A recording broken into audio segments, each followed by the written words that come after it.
Hi everyone and welcome back to Acad Boost YouTube channel. My name is Kalpit Veerwal and आज हम बात करने वाले हैं कि आप किसी भी एग्जामिनेशन में, it could be JEE, it could be NEET और any exam which you preparing for, उसमें आप कैसे ऑल इंडिया रैंक 1 ला सकते हो। ओके एंड यहाँ पे मैं ऑल इंडिया रैंक 1 जब कह रहा हूँ, इसका मतलब है कि टॉप 100 फिनिश फॉर एग्जाम्पल, क्योंकि 1 to 100 ऑलमोस्ट बच्चों का एक ही लेवल होता है, उसमें कोई डिफ्रेंशिएशन नहीं है, केवल एग्जाम के दिन की बात होती है। तो हम यहाँ पे वो वाली बात नहीं करेंगे। Basically my purpose is to tell you कि यार आप best preparation for that kind of a rank, कि यार 100 में चाहिए, 50 में चाहिए, 10 में चाहिए, उस तरह की प्रिपरेशन कैसे करनी है। ओके तो आप में से कई लोगों को वैसे पता नहीं होगा, आप लोगों को ये तो पता ही है कि मेरे जेई मेन में मेरी फर्स्ट रैंक थी, लेकिन आप में से कई लोगों को ये नहीं पता है कि मैंने एनटीएससी एग्जाम जो होता है वो भी मैंने ऑल इंडिया रैंक, उसमें ऑल इंडिया नहीं, उसमें मेरे स्टेट लेवल पे मेरी फर्स्ट रैंक आई थी। ऑल इंडिया तो उसकी रैंक आई नहीं थी एक्चुअली, बट उसमें भी आई थिंक मेरी टॉप 10 में फिनिश तो डेफिनेटली थी बेस्ड ऑन माई स्कोर।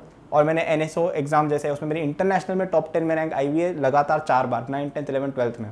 तो इस तरह की मैंने कई सारी चीज़ें की हुई है जिसमें मेरी कंसिस्टेंटली बहुत अच्छी टॉप 100, टॉप 50 में रैंक्स आई थी। तो कैसे वो चीज़ होती है ना, उसके बारे में आज हम बात करेंगे। तो यहाँ पे 3 सिंपल रूल्स हैं यार, जो काफ़ी ऑब्वियस भी लगेंगे, पर उनको फॉलो करना सबसे डिफिकल्ट चीज़ होती है। सबसे पहली चीज़ जो आपको अगर उस लेवल की रैंक चाहिए तो करनी होगी, which is a no brainer, इस कि आपका सिलेबस पूरा अच्छे से कंप्लीट होना चाहिए। अब इसका क्या मीनिंग है? इसका मीनिंग ये नहीं है कि अरे सिलेबस कंप्लीट कर ले 11th 12th का तो मेरी जे रैंक आ जाएगी। सिलेबस उस वे में सब बच्चे कंप्लीट कर लेते हैं। व्हेन आई से 100% सिलेबस कंप्लीशन, इसका मतलब है ऐसा एक भी टॉपिक नहीं होना चाहिए आपके एग्जाम के सिलेबस में जो आपको नहीं आता हो, है ना। जैसे अपन जेई की बात करें या नीट की बात करें, तो मैथ्स के फर्स्ट चैप्टर से लेके लास्ट चैप्टर तक एक भी ऐसा क्वेश्चन टाइप, एक भी ऐसी इक्वेशन नहीं होनी चाहिए जो आपको अंदर से लगे कि यार ये मेरे को नहीं आती है। जैसे आपको मैं बताता हूँ, आप कोई भी टॉपिक उठा लो, कोई सा भी टॉपिक उठा लो, लेट से आप उठा लो रोटेशन मैकेनिक्स उठा लो जैसे, है ना, या चलो केमिस्ट्री में कुछ उठाते हैं, आयनिक इक्विलिब्रियम उठा लीजिए, जैसे जो बच्चे 12th में हैं। आप अपने आप से पूछो दिल से, उस टॉपिक के अंदर क्या आपको हर चीज़ आती है? इवन जो बच्चों को बहुत ज़्यादा कॉन्फिडेंस है कि यार हमें तो हर चीज़ आती है, आपको क्या एक एक चीज़ आती है? आपको क्या इतना कॉन्फिडेंस है कि यार आपको जैसे कोई क्वेश्चन अगर पकड़ा दिया उस चैप्टर का, आप 100% कर ही लोगे? ये कॉन्फिडेंस उस बच्चे में होता है जिसकी अच्छी रैंक आने वाली है। जब तक आप में ये level of confidence for every topic नहीं है ना, आप उस रैंक के बारे में नहीं सोच सकते हो ना। मेरे साथ जितने भी बच्चे पढ़ते हैं मेरे बैच में आईआईटी बॉम्बे कंप्यूटर साइंस में, उन सभी का यार एक एक टॉपिक क्लियर था, एक एक टॉपिक पे 500,000 क्वेश्चन लगा रखे थे, एक एक टॉपिक दिमाग में घुसा हुआ था। हालांकि 500,000 क्वेश्चन लगाने की जरूरत नहीं है, 100-200 भी बहुत होते हैं, but still you are getting the point right, कि उनको एक एक टॉपिक की रग रग से वो वाकिफ होते हैं। Okay, including semiconductors, including environmental chemistry, including inorganic की हर रिएक्शन, सब कुछ उनको पता होता है। ओके, आपने अगर इतना नहीं किया तो आप उस रैंक के लिए सोच ही नहीं सकते हो। तो मैंने आपको बता दिया। आप में से कई बच्चे पूछते हैं भैया मैं ऑल इंडिया रैंक 1 कैसे लेके आऊँ, बताओ प्लान, बताओ स्ट्रैटेजी बताओ। तो ये स्ट्रैटेजी है, सबसे पहली स्ट्रैटेजी, कि आपको एक एक टॉपिक समझना होगा। एक भी टॉपिक की बैकलॉग रह गई तो वो अक्यूमुलेट होती जाएगी और आप बाद में क्लियर कर ही नहीं पाओगे। इनफैक्ट टॉपर्स तो फ्रंट लॉग लेके चलते हैं, वो लोग एडवांस में टॉपिक्स पढ़ के रखते हैं। ठीक है, तो ये आपको मैंने बता दिया है एक फर्स्ट पॉइंट। ये करके आप डेफिनेटली 1000 के अंदर तो रैंक ला ही सकते हो। ठीक है, जिस बच्चे को एक एक रग रग से वाकिफ है ना जो बच्चा, वो कुछ भी हो जाए 1000 में तो रैंक लेके ही आएगा, अनलेस वो बहुत बड़ा मैसअप करके आ जाए कुछ एग्जाम के दिन। इतना तो होगा ही होगा, ये मैं लिख के दे रहा हूँ। ओके, तो ये हुआ अपनी पहली बात। अब सेकंड बात अपन बात करें, वो होता है यार कि जिन बच्चों की बहुत अच्छी रैंक आती है ना, जो फर्स्ट रैंक सेकंड रैंक ऐसे लेके आते हैं ना, वो बच्चे टेस्ट बहुत ज़्यादा देते हैं और बहुत अच्छे से देते हैं। उनके लिए टेस्ट एक गोल्ड माइन होती है। क्यों, वो समझो। देखो ऐसा होता है कि यार जो बच्चे उस लेवल का रखते हैं ना इंटेलिजेंस, और उस लेवल की हार्डवर्क रखते हैं कि यार वो first rank, second rank, 10 rank इस तरह की एम कर रहे हैं, उन लोगों के लिए सिलेबस इतनी दिक्कत वाली बात नहीं होती। उनका सिलेबस कंप्लीट होता है। उनको दिक्कत आती है टेस्ट के अंदर। जैसे मैं जब टेस्ट देता था ना, मुझे याद है मैंने अपने कोचिंग में जब पहला टेस्ट दिया था जेई मेन लेवल का, उसमें 360 में मेरे 345 मार्क्स आए थे। तीनों मिस्टेक्स मैंने मैथ्स के पेपर में की थी, और उन मिस्टेक्स को देख के मेरा दिमाग बहुत ख़राब हो गया, क्योंकि यार वो चीज़ें मुझे आती थी, वो मुझे चीज़ें आती थी, ऐसा नहीं था मैंने पढ़ा नहीं था उन। Because of some silly mistake मैं उन चीज़ों को नहीं कर पाया, एग्जाम में गलत करके आ गया।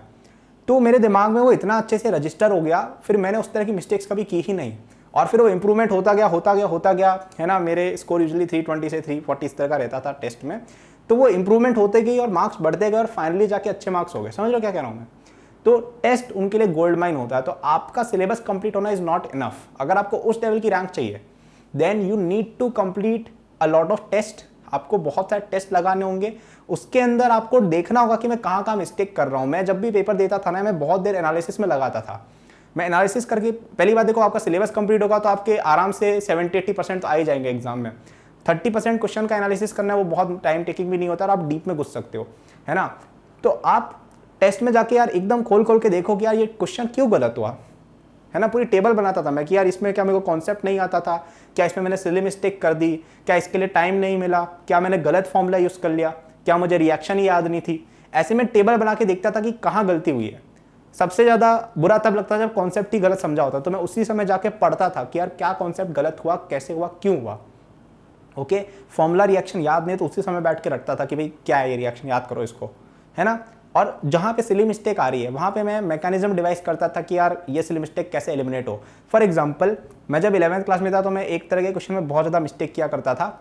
वो ये थी कि यार choose the incorrect option out of the following, है ना। मल्टीपल चॉइस में डाल देते तो उसमें मैं क्या करता था, करेक्ट ऑप्शन डाल के आ जाता था कन्फ्यूजन में कई बार, है ना। तो मैंने फिर उसकी स्ट्रैटेजी बना ली कि मैं क्वेश्चन के जो ऑप्शन होते हैं उसके सामने इनकरेक्ट करेक्ट ऐसे लिखा करूंगा, टिक नहीं करूंगा, करेक्ट इनकरेक्ट ये स्टेटमेंट लिखूंगा। तो उसमें क्वेश्चन को देखते ही मुझे पता चल जाएगा कि यार अरे ये तो इनकरेक्ट करेक्ट वाला है, और फिर मैं टिक भी उसके हिसाब से करके आऊँगा पेपर के अंदर, ठीक है। तो ये एक एग्जाम्पल था। तो इस तरह की मैं स्ट्रैटेजीज डिवाइड कर लेता था। ओके, तो मेरे सेकंड पॉइंट का कंक्लूजन ये है कि जो बच्चे बहुत अच्छी रैंक के लिए प्रिपेयर कर रहे होते हैं ना, जिनको 100 में रैंक चाहिए होती है, उनके लिए स्टडी मटेरियल, उनके लिए सिलेबस कवरेज कभी इशू नहीं होता है, वो तो हो रखा होता है। प्रॉब्लम आती है टेस्ट के अंदर नंबर नहीं आते उनके कई बार, है ना। आप में से कई बच्चों का होगा ना कि अरे सिलेबस आता है, टेस्ट पे नंबर नहीं आ रहे। पहली बात, आप में से उनमें से आधे बच्चों का सिलेबस भी कंप्लीट नहीं होता, उनको लगता है उनका सिलेबस कंप्लीट है बट सच में नहीं होता है। तो उस चीज़ पे प्लीज़ अकॉर्डिंग टू पॉइंट 1 काम करें। और जिन लोगों का सच में कंप्लीट है, आप लोग टेस्ट पे ध्यान दो। 1000 बच्चे होंगे इंडिया में, 5000 बच्चे होंगे जिनका सिलेबस अच्छे से रग रग उनको आती है, लेकिन उनमें से रैंक उसके आगे जो टेस्ट का एनालिसिस अच्छे से करके रखेगा कि यार फटाफट शॉर्टकट्स बनाए जिससे एकदम से क्वेश्चन निकले, है ना। स्पीड को एक्सेलरेट करना आना चाहिए। कभी कभी पेपर में पेपर छूट रहा था तो एक्सेलरेशन करनी आनी चाहिए। कई बच्चे ये सब सोचते ही नहीं है, समझते ही नहीं है, सिलेबस करने में ही लगे रह जाते हैं। टॉपर्स जो होते हैं वो भाई कॉन्स्टेंटली डिवाइस करते हैं कि भाई यार मैं कैसे टेस्ट के अंदर दौड़ के फटाफट से करके आऊँ, है ना। कभी आप देखना, जैसे फुटबॉल का एग्जाम्पल ले तो जो बहुत ग्रेट प्लेयर्स होते हैं ना, मेसी, रोनाल्डो वगैरह, मैं पर्सनली मेसी का फैन हूँ, उनकी कभी आप स्टाइल देखना और बाकी प्लेयर्स की स्टाइल देखना, फर्क दिखेगा। बाकी लोग केवल गोल स्कोरिंग पर ध्यान देते हैं कि भाई सिलेबस कंप्लीट हो रहा है, एक एनालॉजी। लेकिन जो इस तरह के प्लेयर्स होते हैं ना, जो बहुत अच्छा करके आते हैं, वो अपनी ड्रिबलिंग से लेके पासिंग से लेके सब कुछ अच्छी करके रखते हैं। So this is the analogy. आपको टेस्ट कैसे देना है वो बहुत अच्छे से सीखना होगा, बहुत अच्छे से उसको मास्टर करना होगा, क्योंकि आपका फाइनल गेम वो है। केवल सिलेबस आने से नहीं होता है, पासिंग, ड्रिबलिंग सब आनी चाहिए। ओके, तो ये मेरी सेकंड टिप थी कि give a lot of test and please learn from them, है ना। उनको डॉक्यूमेंट करके रखो कि इस टेस्ट में मैंने ये दिक्कत की और अगली बार मैं इसको अवॉइड करूंगा ही करूंगा, कुछ भी हो जाए। तो ये मेरा सेकंड पॉइंट था। ओके, आपने अगर ये दोनों चीज़ें कर डाली, कि एक एक सिलेबस में मेरे को पॉइंट आता है, एक एक टेस्ट की मैंने स्ट्रैटेजी बना रखी कि पेपर फास्ट कैसे करना है, क्वेश्चन को जल्दी कैसे बनाना है, सिली मिस्टेक कैसे अवॉइड करनी है, कॉन्सेप्चुअल मिस्टेक कैसे अवॉइड करनी है, ये सब कर लिया तो आपकी 500, 200 इसके अंदर रैंक पक्का आ जाएगी, कुछ भी हो जाए, है ना। जैसे मैं था, मेरे को इतना कॉन्फिडेंस था जेईई मेन, जेईई एडवांस दोनों में कि भाई कुछ भी हो जाए ना, धरती फट जाए, आसमान हिल जाए, मेरी 500 के बाहर रैंक आ ही नहीं सकती, इतना कॉन्फिडेंस था मुझे। तो ये दोनों पॉइंट्स करके आपकी इजीली 500, 200 इसमें रैंक आ जाएगी। किसी भी एग्जाम में, आप कोई सा भी एग्जाम पकड़ लो, आपको जो मर्जी पड़े, अगर आपने एक एक सिलेबस कंप्लीट कर रखा है, अगर आपने टेस्ट की दबा के प्रैक्टिस कर रखी है, आपको टॉप 200, टॉप 500 इनमें आने से कोई रोक ही नहीं सकता, कुछ भी हो जाए। अब तीसरा पॉइंट जो है वो डिटरमाइन करता है कि कौन मौके पे चौका लगाएगा। ओके, और ये आपको स्पोर्ट्स में भी हर जगह दिखता है, सब जगह दिखता है। वो है टफ सिचुएशन में काल्म रहना सीखना। टफ सिचुएशन में जो काम रहता है वो ग्रेट प्लेयर बनता है ना। तो आप कभी देखना, जैसे धोनी है, अभी रिटायर हुए थे, उनको देखना कभी, वो टफ सिचुएशन में भी काम रहते हैं, इसीलिए वो मैच विनर कहलाते हैं। ओके, और कई सारे खिलाड़ी ऐसे होते हैं जो जब बहुत अच्छे खिलाड़ी, बहुत अच्छे हैं कि भाई सब कुछ आता है उनको, गोल स्कोरिंग भी अच्छी है, ड्रिबलिंग भी अच्छी है, पासिंग भी अच्छी है, लेकिन जब मैच में प्रेशर आ जाता है ना, तब वो कुछ नहीं कर पाते हैं, तब वो बैठ जाते हैं। ऐसे प्लेयर्स भी हैं बहुत सारे। तो आपको वैसा प्लेयर नहीं बनना है, तब आप हो सकता है अच्छा करके, बट आप लेजेंडरी परफॉर्मेंस नहीं दे पाओगे। लेजेंडरी परफॉर्मेंस देने के लिए you have to make sure कि आप टफ सिचुएशन या एग्जामिनेशन सिचुएशन में अपने आप को काम रखना सीख पाओ। कई बार क्या होता है यार कि पेपर टफ आ जाता है, कई बार आपका कुछ प्रॉब्लम हो जाता है, कई बार कोई मेंटल इशू आ गया, कोई हेल्थ इशू आ गया, कुछ खराब है, कुछ है, उन सब से कैसे डील करोगे, है ना। तो वो लोग उन चीज़ों के ऊपर बहुत अच्छे से मास्टरी करके रखते हैं। भाई मैं था ना, मैं बताता हूँ मेरा जेई मेन के पेपर की वैसे मैंने कभी कहानी अच्छे से सुनाई नहीं है, कभी सुनाऊंगा, है ना, क्योंकि मुझे पसंद नहीं है भाई बार बार कितनी बार अपनी कहानी सुनाओगे। तो उसके अंदर यार मेरे पेपर के बीच में काफ़ी इशू आ गया था कि मेरा पेपर काफ़ी ज़्यादा छूट रहा था जब मैं जेई मेन का पेपर दे रहा था। तो उस समय यार मैं काफ़ी बीच में एकदम से स्ट्रेस हो गया था बीच में, बट मैंने किसी तरह अपने आप को काम किया और फिर मैंने बहुत ज़्यादा एक्सेलरेशन के साथ पेपर सॉल्व करना शुरू किया एंड फिर मेरे मार्क्स भी अच्छे आ गए। तो पॉइंट है कि स्ट्रेस से डील करना डिफ्रेंशिएट करता है किसकी फर्स्ट रैंक आएगी, किसकी 99 रैंक आएगी, किसकी क्या रैंक आएगी। यही सबसे बड़ा डिफ्रेंशिएटर है मैं तो कहूँगा। बाकी 500 के अंदर सब बच्चे बराबर है, 200 के अंदर सब बच्चे बराबर हैं। जिस बच्चे ने उस दिन कूल एंड काम रह के काम कर लिया उस बच्चे की रैंक आएगी ही आएगी अच्छे से। काम कूल कैसे रह सकते हो बताता हूँ। एक तो बहुत सारे टेस्ट देने से काफ़ी ज़्यादा फर्क पड़ जाता है, क्योंकि टेस्ट आप बहुत सारे दोगे तो कोई टफ होगा कोई ईजी होगा ना, आप समझ जाओगे कि यार कई बार टेस्ट में ऊपर नीचे मार्क्स होते रहते हैं।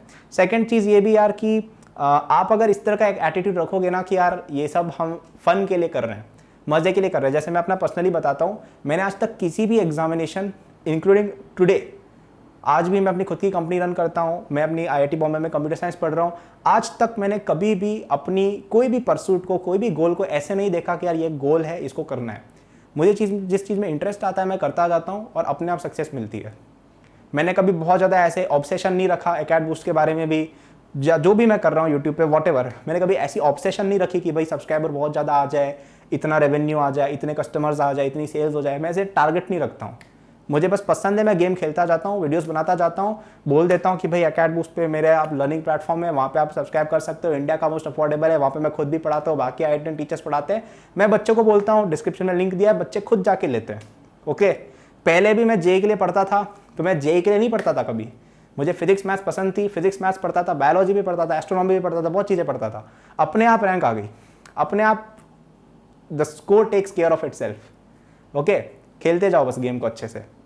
या इवन 9-10 में भी पहले भी ऐसा कोई गोल नहीं था कि भाई मैं तो ये कर लूँ वो कर लूँ, पढ़ने में इंटरेस्ट आ रहा है पढ़ते गए, है ना। ये एटीट्यूड रखोगे तो कोई दिक्कत ही नहीं है, क्योंकि तब आप अकेले अपने आप से वॉर कर रहे हो।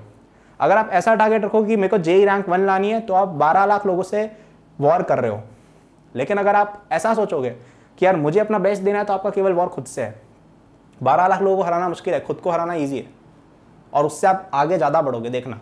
ठीक है, तो यही बात है यार, है ना। So I hope you like this video and होने से पहले मैं बता देता हूँ, आप में से जो बच्चे जेई एस्पिरेंट्स हैं, मेरा एक खुद का लर्निंग प्लेटफॉर्म भी चलता है यार। तो आप लोग अगर पढ़ना चाहते हो, मुझसे पर्सनली मेंटरशिप लेना चाहते हो, then you can consider it. India का most affordable complete JEE platform है। वहाँ पे मैं खुद भी पढ़ाता हूँ और भी हमारे पास लेक्चर्स हैं। ठीक है, पूरा study material, DPP, solutions, test सब वहाँ पे कराए जाएंगे, और सबसे अफोर्डेबल प्राइस है इंडिया में। आप कहीं भी देख लेना, इंडस्ट्री से 1/10 प्राइस है हमारा। ठीक है, तो आप डिस्क्रिप्शन में जाके ऐप वगैरह पे देख सकते हो, वेबसाइट पे देख सकते हो, है ना। आपको वहाँ पे मिल जाएगा वो चीज़। बहुत ही अच्छा प्लेटफॉर्म है, काफ़ी सारे बच्चे यूज़ करते हैं, बहुत ही अच्छा लगा उन सभी लोगों को, है ना। वहाँ पे मैं पर्सनली मेंटरशिप की वीडियोस भी डालता रहता हूँ, जहाँ पे आपको गाइड करता हूँ वीडियोस के थ्रू। मैं उसके अंदर ही मैंने डाल देता हूँ आपकी सब्सक्रिप्शन में ही, तो आप उनको भी देख के सीख सकते हो चीज़ें। ठीक है, तो you can try that out, link is in description. तो यार आज हमने आपको बताई 3 बातें जिससे आप किसी भी एग्जामिनेशन में अच्छा कर सको। पहली बात क्या बताई कि सिलेबस कंप्लीट होना चाहिए, एक एक पॉइंट आपको आना चाहिए, NCERT, HC वर्मा, ब्ला ब्ला ब्ला, इरोडो सब आना चाहिए अच्छे से। जो भी चीज़ टॉपिक में है, कोई भी ऐसी चीज़ नहीं, कोई भी ऐसा कॉन्सेप्ट नहीं, कोई भी ऐसा टाइप ऑफ क्वेश्चन नहीं जो नहीं बनाया हो, जिसके बारे में आपको पता नहीं हो, और वो होता है रिविजन प्लस कंसिस्टेंट स्टडी से। ओके, सेकेंड चीज़ मैंने ये बताया कि यार टेस्ट जो होते हैं, टेस्ट के अंदर आपको बहुत अच्छे नंबर लाने होते हैं, और आपको देखना होता है कि नंबर जो कट रहे हैं वो क्यों कट रहे हैं, पेपर सॉल्व फास्ट कैसे करना है, सिली मिस्टेक्स कैसे अवॉइड करनी है ना, स्ट्रेस में कैसे नहीं आना, ये सब आपको सीखना होगा। और तीसरी चीज़ जो शायद सबसे इंपॉर्टेंट है कि मेंटली स्टेबल रहना, पेपर के दौरान काम एंड कूल रहना, और कूल रह के सिचुएशन में गेम खेलते रहना। ये चीज़ आपको जिस दिन आ गई, आपको कोई रैंक लाने से रोक नहीं सकता। और लास्ट में मैंने बताया मेरे लर्निंग प्लेटफॉर्म के बारे में, जहाँ पे अगर आप जेई के लिए प्रिपरेशन कर रहे हो तो आप सब्सक्राइब कर सकते हो, डिस्क्रिप्शन में लिंक दिया हुआ है, ऐप पे जाके आप उसको सपोर्ट कर सकते हो, है ना। So thanks lot for watching this video. Like करना, अगर नहीं हो तो सब्सक्राइब करना। मैं बहुत सारे एकेडमिक रिलेटेड वीडियोस बनाता रहता हूँ, related to how I study, how you can prepare for examinations. मेरा एक नीट का भी चैनल है, मेरा कॉलेज स्टूडेंट्स के लिए भी एक चैनल है, वहाँ पे आप जाके देख सकते हो, डिस्क्रिप्शन में सबके लिंक्स दिए हुए हैं। Thank you, bye.